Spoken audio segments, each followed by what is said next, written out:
Spørgsmål til Mette Bock, der er Liberal Alliances spidskandidat i Sydjylland. Er Liberal Alliance et parti, der kun varetager erhvervslivets interesser? Det er for mig at se det rene vrøvl. Altså, vi er et parti, som i den grad er optaget af forholdene for de svage stillede i samfundet. Anders Samuelsen, partiformanden, har jo selv en baggrund på en døvehøjskole.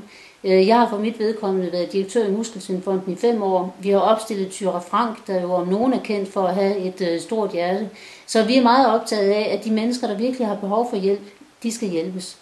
Når man siger i en meget ubehagelig debat, synes jeg, at udgifterne på handicapområdet er steget i løbet af de senere år, så er det rigtigt, men det er ikke udgifterne i forhold til den enkelte handicappede, der er steget. Det er i forlængelse af kommunalreformen, hvor vi har fået mere bureaukrati, mere administrativt personale til at forvalte de midler, som er afsat på handicapområdet. Og derfor er det der, vi skal kigge på tingene. Vi skal ikke skære ud i de ydelser, som er ude i fronten. Selvfølgelig skal man hele tiden vurdere, om det er de rigtige ydelser, eller man skal ændre på tingene. Men når handicapudgifterne vokser, så er det altså ikke i servicen over for borgerne.